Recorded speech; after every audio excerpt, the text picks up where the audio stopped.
जय माता दी। ओम नमः शिवाय। प्रिय भक्तों, आप सभी का दिन शुभ और मंगलमय हो। माँ भगवती और भोलेनाथ की कृपा आपके और आपके समस्त परिवार पर सदा सर्वदा बना रहे।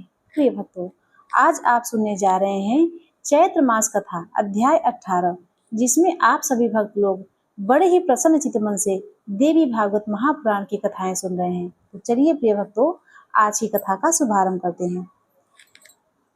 राजा बोले, हे मुनिवर, आपकी इस बात से तथा साक्षात विष्णु के अंशावतार भगवान विष्णु कृष्ण के ऊपर कष्ट का पड़ना देखकर मुझे संदेह हो रहा है।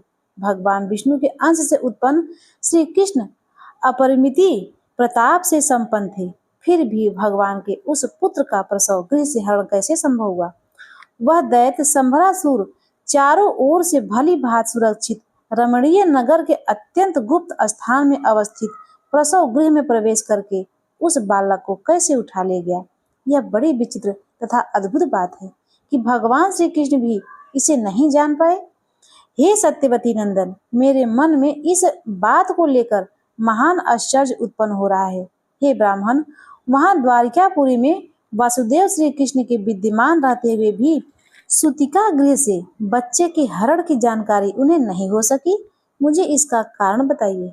व्यास जी बोले, हे राजन, प्राणियों की बुद्धि को विमोहित कर देने वाली माया बड़ी बलवती होती है। यह सांभवी नाम से प्रसिद्ध है। संसार में कौन सा प्राणी है जो इस माया के प्रभाव से मोहित नहीं हो जाता? मनुष्य जन्म पाते ही प्राणी में समस्त मनोवचित गुण उत्पन्न हो जाते हैं। ये सभी गुण देह से संबंध रखते हैं। देवता अथवा दानव कोई भी इससे परे नहीं है। भूख, प्यास, निद्रा, भय, तंद्रा, व्याह, मोह, शोक, संदेह, हर्ष, अभिमान, बुढ़ापा, मृत्यु, अज्ञान, ग्लानि, वैर, ईर्षा, परदोवृष्टि, मद और थकावट, यह देह के साथ उत्पन्न होते हैं। हे राजन, ये भाव सभी पर अपना प्रभाव डालते हैं। जिस प्रकार श्री राम अपने समक्ष विचरणशील स्वर्ण मृग की वास्तविकता को नहीं जान पाए और वे सीता हरण तथा जटायु मरण की घटना भी नहीं जान सकी, श्री राम यह भी नहीं जान सके कि अभिषेक के दिन ही उन्हें वनवास होगा, या वे अपने वियोगी जनित शोक से पिता की मृत्यु भी नहीं जान पाए। रावण के द्वारा बलपूर्वक हरी गई सीता के संबंध में श्री राम कुछ भी नहीं जान सके थे और एक अज्ञानी पुरुष की भांति उन्हें खोजते हुए वन वन भटकते रहे। तदंतर उन्होंने बलपूर्वक बाली का वध करके वानरों को अपना सहायक बनाकर सागर पर सेतु बांधा और पुनः उस समुद्र को पार करके उन्होंने सभी दिशाओं में बड़े बड़े सूरवीर वानरों को भेजा। तत्पश्चात संग्राम भूमि में रावण के साथ घोर युद्ध किया, जिससे उन्हें महान कष्ट उठाना पड़ा। महाबली होते हुए भी श्री राम को नागपाश में बंधना पड़ा। बाद में गरुड़ की सहायता से हे रघुनंदन बंधन मुक्त हुए। श्री राम ने कोप करके समर भूमि में रावण, महाबली, कुंभकर्ण, मेघनाद तथा निकुंभ का संहार किया। भगवान श्री राम को जानकी की निर्दोषता का भी परिज्ञात नहीं हो सका और उन्होंने शुद्धता की परीक्षा हेतु प्रज्वलित अग्नि में उनका प्रवेश कराया। तत्पश्चात दशरथ पुत्र श्री राम ने परम पवित्र तथा प्रिय सीता को लोक निंदा के भय से दूषित मानकर उनका परित्याग भी कर दिया। वे श्री राम अपने पुत्रों लव कुश को नहीं पहचान सके। बाद में महर्षि वाल्मीकि ने उन्हें बताया कि वे दोनों महाबली बालक उन्हीं के पुत्र हैं। वे रघुनंदन श्री राम सीता के पाताल जाने की भी बात नहीं जान पाए। वे कुपित होकर भाई का वध करने को उद्यम हो गए। दानव खर के संहार कर श्री राम को काल के आगमन का भी ज्ञान नहीं हो सका। मानव शरीर धारण करके उन्होंने मनुष्यों के समान कार्य किए। ऐसे ही श्री कृष्ण ने भी सभी मानवोचित भाव प्रदर्शित किए। इस विषय में अन्यथा विचार नहीं करना चाहिए। यदुनंदन श्री कृष्ण पहले कंस के भय से गोकुल जाने को विवश हुए। कुछ समय के पश्चात जरासंध के भय से मथुरा छोड़कर श्री कृष्ण को द्वारका जाना पड़ा। वे ही श्री कृष्ण अधर्मपूर्ण कार्य करने में प्रवृत्त हुए, जो कि उन्होंने सनातन धर्म को जानते हुए भी शिशुपाल के द्वारा वर्ण की गई रुक्मिणी हरण कर लिया। संभरासुर के द्वारा पुत्र का बलपूर्वक हरण करने के लिए जाने पर उसके लिए श्री कृष्ण शोकाकुल हो उठे और भगवती से पुत्र के जीवित होने की बात जानकर वे प्रसन्न हो गए। इस प्रकार हर्ष तथा शोक इन दोनों से वे प्रभावित रहे। सत्यभामा की आज्ञा से स्वर्ग में जाकर कल्प वृक्ष के लिए उन्होंने इंद्र के साथ युद्ध किया। युद्ध में इंद्र को परास्त करके अपना स्त्री वशित्व प्रकट करते हुए श्री कृष्ण ने इंद्र से वह कल्प वृक्ष छीन लिया था। माननीय सत्यभामा का मान रखने के लिए प्रभु श्री कृष्ण काष्ठ मूर्ति के रूप में चित्रित हो गए और सत्यभामा ने पति कृष्ण को वृक्ष में बांधकर उन्हें नारद को दान कर दिया। तत्पश्चात सत्यभामा ने सोने का कृष्ण दान में देकर उन्हें नारद जी से मुक्त कराया। रुक्मिणी प्रद्युम्न आदि विशिष्ट गुण संपन्न पुत्रों को देखकर दीन भाव से जामवंती ने कृष्ण से सुंदर संतान हेतु याचना की। तब तपस्या करने का निश्चय करके वे पर्वत चले गए, जहाँ महान तपस्वी तथा शिव भक्त मुनि उपमन्यु विराजमान थे। वहां पर पुत्राभिलाषा श्री कृष्ण ने उपमन्यु को अपना गुरु बनाकर उनसे पाशुपत दीक्षा ली और वे वहीं पर मुंडित होकर दंडी हो गए। महीने भर फलाहार करते हुए श्री कृष्ण घोर तपस्या की और शिव के ध्यान में लीन होकर शिव मंत्र का जप किया। दूसरे महीने में केवल जल पीकर और एक पैर से खड़े होकर श्री कृष्ण ने कठोर तप किया। तीसरे महीने के वायु भक्षण करते हुए पैर के अंगूठे के अग्र भाग पर स्थित रहे। तत्पश्चात छठे महीने में भगवान रुद्र उनके भक्ति भाव से प्रसन्न हो गए और उन चंद्रकलाधारी भगवान शंकर ने पार्वती सहित उन्हें प्रत्यक्ष दर्शन दे वे नंदी बैल सवार होकर वहां आए और इंद्र आदि देवताओं से घिरे हुए थे। उस समय ब्रह्मा और विष्णु भी उनके साथ थे तथा साक्षात यक्ष और गंधर्व उनकी निरंतर सेवा कर रहे थे। उन वासुदेव श्री कृष्ण को संबोधित करते हुए शंकर जी ने कहा, हे कृष्ण, हे महामते, तुम्हारी इस कठोर तपस्या से मैं प्रसन्न हूँ।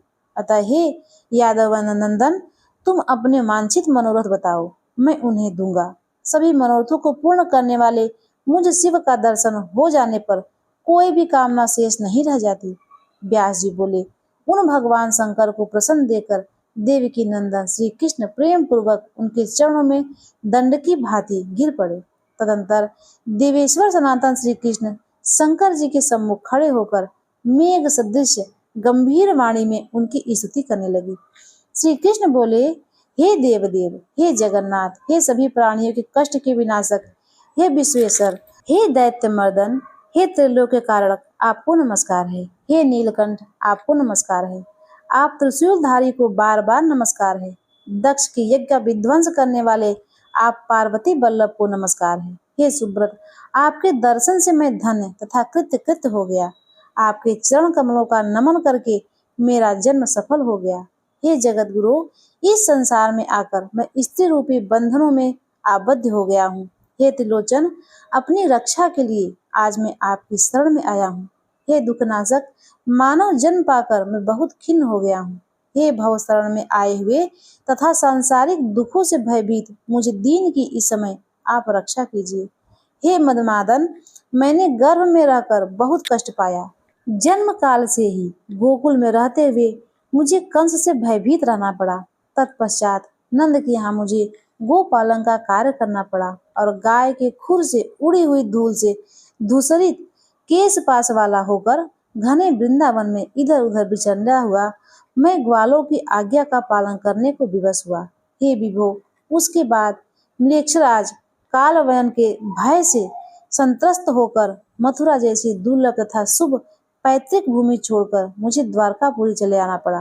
हे विभो, आज याताकी शापवश भय के कारण अपने कुल धर्म की रक्षा में तत्पर मैंने समृद्धिमयी मथुरा तथा द्वारिकापुरी राज्य का उग्रसेन को सौंप दिया और सदा उनका दास बनकर उनकी सेवा की। हमारे पूर्वजों ने उन उग्रसेन को ही यादवों का राजा बनाया था। हे शंभो, गृहस्थी का जीवन अत्यंत कष्टप्रद होता है। इसमें सदा स्त्री के वशीभूत रहना पड़ता है और अनेक धार्मिक मर्यादाओं का उल्लंघन हो जाता है। इसमें परतंत्रता और स्त्री पुत्र आदि का बंधन सदा बंधे रखना है। इस जीवन में मोक्ष को वार्ता तो दुर्लभ ही रहती है। रुक्मिणी के पुत्रों को देखकर मेरी भार्या जानवंती ने पुत्र प्राप्ति के निमित्त तपस्या करने के लिए मुझे प्रेरित किया। अतएव हे मदमादन, पुत्र प्राप्ति के कामना से मुझे यह तपस्या करनी पड़ी। हे देवेश, पुत्र प्राप्ति के लिए आपसे याचना करने में मुझे लज्जा का अनुभव हो रहा है। हे जगत गुरु, आप मुक्तिदाता तथा भक्त वत्सल देवेश्वर की आराधना के बाद उनके प्रसन्न हो जाने पर कौन मूर्ख ऐसे विनाशशील तथा तुक्ष फल की कामना करेगा। हे शंभु, हे जगतपते, हे विभो, अपनी भार्या जामोंसी से प्रेरित होकर आपकी माया से विमूढ़ चित्त यह मैं आप मुक्तिदाता पुत्र सुख की याचना कर रहा हूँ। हे शंभु, मैं जानता हूँ कि यह संसार कष्टदायक दुखों का आगार अनित्य तथा अविनाशीशील है, फिर भी इसे प्रति मेरे मन में वैराग्य भाव उदय नहीं हो पा रहा है। नारायण अंश से होते हुए भी पूर्व जन्म के शाप के कारण माया पास में आबद्ध होकर नानाविध कष्ट भोगने के लिए मुझे पृथ्वी तल पर जन्म लेना पड़ा। व्यास जी बोले, भगवान श्री कृष्ण के ऐसा कहने पर महेश्वर ने उनसे कहा, हे शत्रुदमन, आपके बहुत से पुत्र होंगे, आपकी 16,108 भार्याएं भी होंगी, उनमें से प्रत्येक स्त्री के 10-10 महाबलवान पुत्र उत्पन्न होंगे। ऐसा कहकर प्रिय दर्शन शिव जी चुप हो गए। तत्पश्चात प्रणाम करते हुए श्री कृष्ण से देवी पार्वती ने कहा, हे कृष्ण, हे महाबाहो, हे नाराधिप, इस संसार में आप सर्वश्रेष्ठ गृहस्थ होंगे। इसके बाद हे जनार्दन, 100 वर्ष व्यतीत होने पर एक विप्र तथा गांधधारी के शाप के कारण आपके कुल का नाश हो जाएगा। शापवश आज्ञा में पड़कर आपके वे पुत्र तथा अन्य सभी यादव आपसे में एक दूसरे को मारकर रणभूमि में विनष्ट हो जाएंगे और आप अपने भाई बलराम के साथ यह शरीर छोड़कर दिव्य लोक को प्रस्थान करेंगे। हे प्रभु, आपको होनहार के विषय में किसी प्रकार की चिंता नहीं करनी चाहिए, क्योंकि अवश्यंभावी घटनाओं को कोई भी प्रतिकार संभव नहीं है। हे मधुसूदन, मेरा सर्वदा यही निश्चित मनमंत्र रहा है कि भावी के विषय में शोक नहीं करना चाहिए। हे कृष्ण, आपके प्रयाण कर जाने पर अष्टावक्र के शाप के कारण आपकी भार्याएं चोरों द्वारा हर ली जाएंगी। व्यास जी बोले, ऐसा कहकर भगवान शिव समस्त देवताओं तथा पार्वती समेत अंतर ध्यान हो गए। इसके बाद अपने गुरु उपमन्यु को प्रणाम करके श्री कृष्ण भी द्वारकापुरी के लिए प्रस्थान कर गए। हे राजन, यद्यपि ब्रह्मा आदि देवता लोक के अधीश्वर हैं, फिर भी माया रूपणी नदी की उत्ताल तरंगों के आघात प्रत्याघात से क्षुब्ध अंतकरण वाले बनकर वे भी उसी प्रकार उस माया के अधीन रहते हैं, जैसे कठपुतली बाजीगर के अधीन रहती है। उनके पूर्व जन्म में संचित कर्म जिस प्रकार के होते हैं, उसी के अनुरूप प्रारब्ध रूपणी माया उन्हें सदा प्रेरित करती रहती है। उन भगवती के हृदय में किसी प्रकार की विषमता अथवा निर्दयता का लेस मात्र भी नहीं रहता। वे अखिल भुवन की ईश्वरी केवल जीवों को भव बंधन से छुटकारा दिलाने के लिए निरंतर प्रयत्नशील रहती हैं। यदि वे भगवती इस चराचर जगत की सृष्टि न करती तो समग्र जीव जगत माया शक्ति के बिना सर्वदा के लिए जड़ ही रह जाता। अतएव वे भगवती करुणा करके यह जगत और जीव आदि जो भी है उनकी रचना करती हैं और उन्हें कर्मशील बनाने के लिए सतत प्रेरणा देती रहती हैं। अतएव ब्रह्मादि देवताओं के लिए भी इस प्रकार माया विमोहित हो जाने पर संदेह नहीं करना चाहिए, क्योंकि समस्त देवता तथा दानव माया से निरंतर आवृत रहते हुए भगवती योग माया के अधीन रहते हैं। स्वेच्छा विचरण करने एवं विहार करने वाली वे देवेश्वरी ही स्वतंत्र हैं। अतएव हे राजन, उन महेश्वरी की सम्यक प्रकार से पूजा करनी चाहिए। तीनों लोकों में उनसे श्रेष्ठ कुछ भी नहीं है। उन पराशक्ति भगवती योग माया के पावन चरण कमलों का सदा स्मरण बना रहे, यही जीवन की सफलता है। मेरा जन्म उस कुल में न हो जहाँ देवी की उपासना न होती हो। मैं उन देवी का ही अंश हूँ, दूसरा नहीं। मैं ही ब्रह्म है, तब मैं शोक का भागी नहीं हो सकता। इस अभेद बुद्धि से युक्त रहते हुए उन सनातन जगदम्बा का चिंतन करना चाहिए। गुरु के उपदेश से वेदांतर श्रवण आदि के द्वारा भगवती के स्वरूप को जानकर नित्य एकाग्र मन से उन आत्म स्वरूपिणी योग माया की भावना करनी चाहिए। ऐसा करने से प्राणी भव बंधन से शीघ्र ही छूट जाता है, अन्यथा करोड़ों कर्मों से भी नहीं छूट सकता। निर्मल अंतकरण वाले सभी श्वेताक्षर आदि ऋषिगण उन्हीं आत्मस्वरूपिणी भगवती का अपने हृदय में साक्षात्कार करके भव बंधन से मुक्त हुए हैं। उन्हीं की भांति ब्रह्मा विष्णु आदि देवता तथा गौरी लक्ष्मी आदि देवियां ये सब उन्हीं सच्चिदानंद स्वरूपिणी भगवती की उपासना करते हैं। हे राजन, हे अनक, नानाविध प्रपंचों के ताप से त्रस्त आपने मुझसे जो कुछ पूछा था मैंने वह सब बता दिया। अब आप और क्या सुनना चाहते हैं? हे महाराज, मैंने आपको यह परम श्रेष्ठ आख्यान सुनाया है जो सर्व पाप विनाशनी पुण्यदायक पुरातन तथा अत्यंत अद्भुत कथा है। जो इस वेद तुल्य पुराण का नित्य श्रवण करता है वह सभी पापों से मुक्त होकर देवी लोक में महान आनंद प्राप्त करता है। सूत जी बोले, हे मुनियों, मैंने व्यास जी द्वारा विस्तार पूर्वक कहे गए इस श्रीमद् देवी भागवत नामक पंचम महापुराण को उनसे सुना था। ऋषिगण बोले, हे सूत जी, आपने यह बहुत ही उत्तम कथा कही जिसमें भगवान श्री कृष्ण के सर्व पाप विनाशक तथा अलौकिक चरित्र का वर्णन है। हे महाभाग, हे महामते, आपके द्वारा विस्तार पूर्वक कहे जा रहे श्री कृष्ण के इस कथा में हमें संदेह हो रहा है। एक तो विष्णु के अंशावतार श्री कृष्ण ने वन में जाकर घोर तप किया और शिव की आराधना की। पुनः जगत जननी श्री देवी भगवती पूर्णा के अंश रूपा देवी पार्वती ने श्री कृष्ण को जो वरदान दिया, ईश्वर होते हुए भी श्री कृष्ण ने शिव तथा पार्वती की उपासना क्यों की? क्या श्री कृष्ण में शिव की अपेक्षा कोई न्यूनता थी? यही हमारा संदेह है। सूत जी बोले, हे महाभाग मुनिगण, व्यास जी से इसका जो कारण मैंने सुना है उसे आप लोग सुनिए। अब मैं भगवान श्री कृष्ण के गुणों से परिपूर्ण कथा कहता हूँ। व्यास जी से यह वृत्तांत सुनकर प्रतिभावना राजा जन्मजय और भी अधिक संदेह में पड़ गए। तब उन्होंने फिर पूछा। जन्मजय बोले, हे सत्यवती तनय व्यास जी, मैंने परम कारण स्वरूपा भगवती के विषय में सुना, फिर भी मन की वृत्ति संयम से मुक्त नहीं हो पा रही। हे महाभाग, मुझे यह महान विस्मय हो कि देवी के भी देव विष्णु के अंश से उत्पन्न श्री कृष्ण ने अति उग्र तपस्या करके भगवान शिव की आराधना की, जो सभी जीवों की आत्मा, सभी के ईश्वर और सभी प्रकार की सिद्धियां देने वाले हैं। उन भगवान कृष्ण ने भी सामान्य प्राणियों की भांति घोर तप क्यों किया? भगवान श्री कृष्ण तो जगत का सृजन पालन और संहार करने में समर्थ हैं, तब भी उन्होंने इतनी उम्र तपस्या किस लिए की? व्यास जी बोले, हे राजन, आपने सत्य कहा है।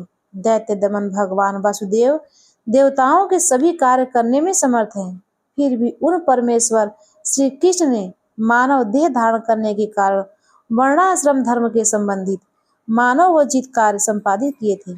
उन्होंने वृद्ध जनों की पूजा, गुरुजन की चरण वंदना, ब्राह्मणों की सेवा तथा देवताओं की आराधना की। शोक के अवसर पर वे शोकाकुल हुए तथा हर्ष की स्थिति में हर्षित हुए। अवसर के अनुसार उन्होंने दीनता का प्रदर्शन किया, नानाविध लोकवादों को सहन किया तथा अपनी स्त्रियों के साथ लीला विहार किया। जिस प्रकार मानव में समय समय पर काम, क्रोध तथा लोभ होते रहते हैं, उसी प्रकार के भाव उनके भी मन में जागृत हुए, क्योंकि गुणमय देह में निर्गुणता कैसे हो सकता है? सुबलसुता, गांधारी तथा ब्राह्मण अष्टावक्र के शाप जनित दोष के कारण यादवों का विनाश हुआ और भगवान श्री कृष्ण को देह त्याग करना पड़ा। हे राजन, उसी प्रकार उनकी स्त्रियों का हरण हुआ, उनका धन लुटा लिया गया तथा अर्जुन उन लुटेरों पर अपना अस्त्र चलाने में पुरुषार्थहीन हो गए। श्री कृष्ण को अपने घर से प्रद्युम्न तथा अनिरुद्ध के हरण की जानकारी नहीं हो पाई। इस प्रकार यह मानव शरीर पाकर उन्होंने साधारण प्राणी की भांति सभी मानवीय चेष्टाओं का प्रदर्शन किया। तब भगवान विष्णु के अंशावतार तथा साक्षात नारायण के अंश से उत्पन्न उन श्री कृष्ण ने यदि शिव जी की उपासना की तो इसमें आश्चर्य क्या? वे प्रभु सबके ईश्वर हैं तथा विष्णु की भी उत्पत्ति के कारण हैं। वे सुषुप्ता स्थान कारण देह के स्वामी हैं, इसलिए वे विष्णु के द्वारा भी पूजित हैं। कृष्ण आदि विष्णु के अंश से अवतीर्ण हैं, तब वे शिव की पूजा क्यों नहीं करेंगे? ओमकार का अ ब्रह्म का रूप है, ऊ विष्णु का रूप है, म भगवान शिव का रूप है और अर्धमात्रा चंद्र बिंदु भगवती महेश्वरी का रूप है। ये उत्तरोत्तर क्रम से एक दूसरे के उत्तम है, ऐसा विद्वानों ने कहा है। अतएव समस्त शास्त्रों में देवी सर्वोत्तम मानी गई हैं। वे भगवती बिंदु रूप नित्य अर्ध मात्रा में स्थित है। जो अर्धमात्रा विशेष रूप से उच्चारित नहीं की जा सकती। ब्रह्मा जी से भी बढ़कर विष्णु तथा विष्णु से भी बढ़कर भगवान शिव हैं। अतः श्री कृष्ण द्वारा शिव की आराधनाएं किसी प्रकार से संदेह नहीं करना चाहिए। सृजन कार्य के लिए जब ब्रह्मा जी ने शिव जी की उपासना की, तब इच्छा पूर्वक उन्हें वरदान देने के लिए शिव जी उन्हीं के मुख से प्रकट हो गए, जो रुद्र कहलाए। पुनः उन रुद्र के अंश से द्वितीय रुद्र उत्पन्न हुए। वे रुद्र देव भी सबके पूजनीय हैं। तो फिर मूल रुद्र के विषय में कहना ही क्या। देवी तत्व के सानिध्य में रहने के कारण ही शिव जी में उत्तमता कही गई है। भगवती योग माया के ही प्रभाव से प्रत्येक युग में भगवान विष्णु के विभिन्न अवतार होते रहते हैं, इसमें संदेह नहीं करना चाहिए। अत्यंत निगूढ़ रहस्यों वाली जो भगवती अप्रत्यक्ष रूप से नेत्र की पलक झपके मात्र में भली भांति जगत की उत्पत्ति, पालन तथा संहार कर देती हैं, वे ही ब्रह्मा विष्णु तथा शिव को अनेक विध रूपों में अवतार ग्रहण करने में निरंतर दुखों से व्याकुल करती रहती हैं। इन्हीं योग माया के द्वारा श्री कृष्ण को प्रसूति गृह से निकालकर गोपराज नंद के भवन में पहुंचाकर उनकी रक्षा की गई। वे योग माया ही कंस के विनाशार्थ श्री कृष्ण को मथुरा ले गई। जरासंध से अत्यंत भयाक्रांत चित्त वाले श्री कृष्ण को द्वारका का बनाने की प्रेरणा भी उन्हीं भगवती ने दी। उन्होंने ही अपनी कला शक्ति से 16,050 रानियां तथा 8 पटरानियां रचना करके पुनः भगवान श्री कृष्ण को उनके विलास के वशीभूत करके उन अनंत शक्ति संपन्न श्री कृष्ण को उनका वशवर्ती बना दिया। केवल एक ही युवती अपने लौहमय सुदृढ़ पास में पुरुष को बांध कर सकने में समर्थ है, तो फिर जिसकी 16,050 भार्याएं हों, उसके विषय में क्या कहना। वे सब तो उस पुरुष को पालित तोते की भांति अपनी इच्छा के अनुरूप नियंत्रित कर ही सकती हैं। सत्यराजित की पुत्री सत्यभामा के वशीभूत श्री कृष्ण उसके कहने पर प्रसन्नता पूर्वक इंद्र के भवन में पहुंच गए। वहां पर इंद्र के साथ युद्ध करके उन्होंने तरुराज कल्प वृक्ष छीन लिया और उसे अपनी प्रिया सत्यभामा के महल को सुशोभित किया।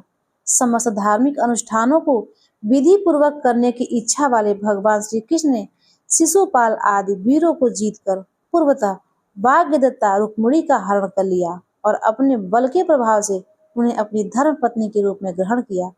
किसी दूसरे की भार्या हरण करने की यह कौन सी विधि निर्मित हो गई। अत्यंत दारुण अधपतन कराने वाली मोह जाल से विमोहित तथा अहंकार के वशीभूत मनुष्य नानाविध शुभ तथा अशुभ कार्य करता है। मूल प्रकृति जन्य उग्र अहंकार से ही इस स्थावर जंगम मात्र जगत की उत्पत्ति हुई है और इसी से विष्णु शिव आदि देवों का भी प्रादुर्भाव हुआ है। जब ब्रह्मा जी पूर्ण रूप से अहंकार से रहित होते हैं, तब वे सृष्टि के निर्माण कार्य में मुक्त हो जाते हैं। अन्यथा अहंकार के वशीवर्ती होकर वे सृष्टि रचना में प्रवृत्त रहते हैं। उस अहंकार से मुक्त प्राणी सांसारिक बंधन से छूट जाता है और उसके वशीभूत हुआ प्राणी सांसारिक बंधन में पड़ जाता है। हे राजन, स्त्री, धन, घर, पुत्र तथा सहोदर भाई ये सब बंधन के मूल कारण नहीं है, अपितु अहंकार ही प्राणियों के लिए बंधनकारी वस्तु है। मैं ही करता है, यह कार्य मैंने अपने ही सामर्थ्य से पूरा किया है, यह कार्य पूरा कर लूंगा, यह कार्य अभी कर लेता हूँ। इन भावनाओं के कारण प्राणी स्वयं बनता चला जाता है। कोई भी कार्य बिना कारण के कदापि नहीं होता है। जैसे मिट्टी के पिंड के बिना घड़ा न बना सकता है, न दिखाई पड़ सकता है। जब भगवान विष्णु अहंकार के वशीवर्ती होते हैं, तभी वे विश्व का पालन करने में समर्थ होते हैं, नहीं तो वे सदा सृष्टि पालने की चिंता रूपी समुद्र में डूबे क्यों रहते। अहंकार मुक्त होकर यदि वे मनुष्य रूप ग्रहण करें, तो निर्मल चित्त हुए वे अवतार प्रवाह में होने वाले सुख दुख आदि में कैसे डूबे उतराए। अहंकार ही अज्ञान का मूल कारण है तथा उसी से इस जगत को उत्पत्ति हुई है। अहंकार से विहीन प्राणी को अज्ञानता तथा सांसारिक बंधन दोनों ही नहीं होते। हे महाराज, इस जगत में सतगुणी, रजोगुणी तथा तमोगुणी ये 3 प्रकार के पुरुष कहे गए हैं। हे राजेंद्र, सृष्टि पालन तथा संहार कार्य संपन्न करने वाले ब्रह्मा विष्णु महेश आदि तीनों देवताओं में भी ये 3 गुण सदा विद्यमान रहते हैं। तत्वदर्शी मुनियों ने अहंकार को ही जगत की उत्पत्ति का परम कारण बताया है। अतएव इसमें संदेह नहीं है कि वे ब्रह्मा विष्णु और महेश भी उसी अहंकार से आबद्ध हैं।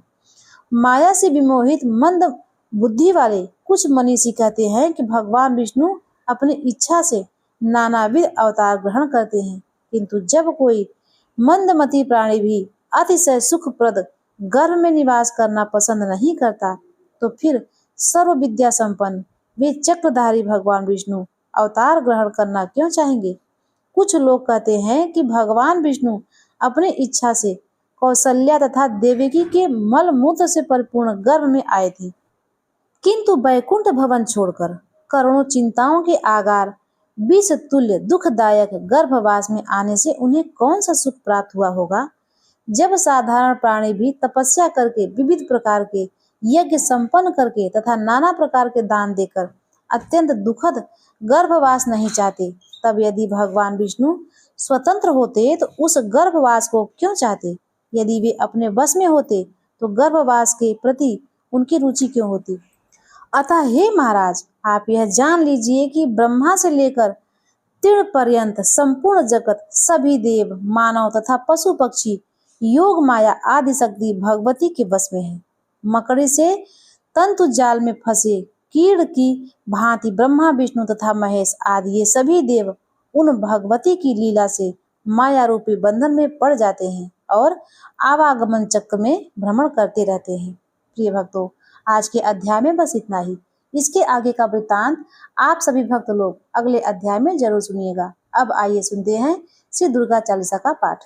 नमो नमो दुर्गे सुख करनी, नमो नमो अम्बे दुख हरनी, निरंकार है ज्योति तुम्हारी, तिहु लोक फैली उजियारी। ससील लाठ मुख महाविशाला, नेत्र नाल विगुट बिकराला, रूप मात को अधिक सुहावे, दरस करत जन अति सुख पावे। तुम संसार शक्ति लय कीना, पालन हेतु अन्य धन दीना। अन्नपूर्णा हुई जगपाला, तुम ही आदि सुंदरी बाला, प्रलय काल सब नाशनहारी, तुम गौरी शिव शंकर प्यारी। शिव योगी तुम्हारे गुण गावे, ब्रह्मा विष्णु तुम्हें नित ध्यावे। रूप सरस्वती को तुम धारा, देह सुबुद्धि ऋषि मुनि उबारा। धरा रूप नरसिंह को अम्बा, प्रगट भई फाड़ कर खम्बा। रक्षा कर प्रहलाद बचायो, हिरणाकुश को स्वर्ग पठायो। लक्ष्मी रूप धरी जग माही, श्री नारायण अंग समाही। क्षीर सिंधु में करत बिलासा, दया सिंधु दीजे मन आशा। हिंगलाज में तुम ही भवानी, महिमा अमित न जात बखानी। मातंगी धूमावती माता, भुवनेश्वरी बगला सुखदाता। श्री भैरवी तारा जगतारणी, छिन्न भाल भव दुख निवारणी। के हरिवाहन सोह भवानी, लंगूर वीर चलत अगवानी। कर में खप्पर खड्ग बिराजे, जाको देख काल डर भाजे। शोभय अस्त्र और त्रिशूला, जाते उठत शत्रु ही सूला। नगर कोट में तुम ही विराजत, तिहु लोक में डंका बाचत। शुंभ निशुंभ दानव तुम मारे, रक्त बीज संकन संहारे। महिषासुर निप अति अभिमानी, जेहि अग भार मही अकुलानी। रूप कराल काली को धारा, सेन सहित तुम तिहि संहारा। परिगाढ़न संतन पर जब जब, भई सहाय मातु तू तब तब। अमरपुरी और सब लोका, तो महिमा सब रहे अशोका। ज्वाला में है ज्योति तुम्हारी, तुम्हें सदा पूजे नर नारी। प्रेम भक्ति से जो यश गावे, दुख दारिद्र निकट नहीं आवे। ध्यावे तुम्हें जो नर मन लाई, जन्म मरणता की छुट जाई। जोगी सुर मुनि कहत पुकारी, योग न हो बिन शक्ति तुम्हारी। शंकर ने आचर तब कीनो, काम क्रोध जीति सब लीनो। निज दिन ध्यान धरो शंकर को, काहू काल नहीं सुमरे तुमको। शक्ति रूप को मरम न पायो, शक्ति गई तब मन पछतायो। शरणागत होई कीर्ति बखानी, जय जय जय जगदम्बा भवानी। भई प्रसन्न आदि जगदम्बा, दही शक्ति नहीं कीन्ह विलम्बा। मोको मात कष्ट अति घेरो, तुम बिन कौन हरय दुख मोरो। आशा तृष्णा निपट सतावे, मोह मादक सब बिन सावे। शत्रु नाश कीजय महारानी, सुमरय तुम्हें इकचित तुम्हें भवानी। करो कृपा हे मातु दयाला, रिद्धि सिद्धि दे करो निहाला। जब लग जीवन दया फल पाऊं, तुम्हारी जस मैं सदा सुनाऊं। दुर्गा चालीसा जो कोई गावे, सब सुख भोग परम पद पावे। देवी दास शरण जानी, करो कृपा जगदम्बा भवानी। दोहा। शरणागत रक्षा करे, भक्त रहे निःशंक। मैं आया तेरी शरण में, मातु लीजे अंग। प्रिय भक्तों, अब आइए सुनते हैं दुर्गा जी की आरती का पाठ। ओम जय अम्बे गौरी मैया जय श्यामा गौरी मैया जय मंगल करिणी मैया जय आनंद करिणी तुमको निश दिन ध्यावत हरि ब्रह्मा शिवरी। जय अम्बे गौरी मांग सिंदूर विराजत टीको मृग मदिको उज्ज्वल से दो नैना चंद्र वदन नीको। जय अम्बे गौरी कनक समान कलेवर रक्तांबर राजे रक्त पुष्प गले माला कंठन पर साजे। जय अम्बे गौरी के हरिवाहन राजत खड्ग खप्पर धारी सुर नर मुनि जन सेवत तिनके दुख हारी। जय अम्बे गौरी कानन कुंडल शोभित नासाग्रे मोती कोटिक चंद्र दिवाकर राजत समज्योति। जय अम्बे गौरी शुंभ निशुंभ विदारे महिषासुर घाती धूम्र बिलोचन नयना निश दिन मदिमाती। जय अम्बे गौरी चंड मुंड संहारे शोणित बीज हरे मधु कैटभ दो मारे सुर भयहीन करे। जय अम्बे गौरी ब्रह्माणी रुद्राणी तुम कमला रानी आगम निगम बखानी तुम शिव पटरानी। जय अम्बे गौरी 64 योगिनी गावत नृत्य करत भैरव बाजत ताल मृदंगा और बाजे डमरू। जय अम्बे गौरी तुम ही जग की माता तुम ही हो भरता भक्तन की दुख हरता सुख संपत्ति करता। जय अम्बे गौरी भुजाचार अति शोभित वर मुद्रा धारी मन वांछित फल पावत सेवत नर नारी। जय अम्बे गौरी कंचन थाल विराजत अगर कपूर बाती श्रीमाल के तुम्हें राजित कोटि रतन ज्योति। जय अम्बे गौरी ये अम्बे जी की आरती जो कोई नर गावे कहत शिवानंद स्वामी सुख संपत्ति पावे। जय अम्बे गौरी जय अम्बे गौरी मैया जय श्यामा गौरी मैया जय मंगल करिणी तुमको निश दिन ध्यावत हरि ब्रह्मा शिवजी। ओम जय अम्बे गौरी।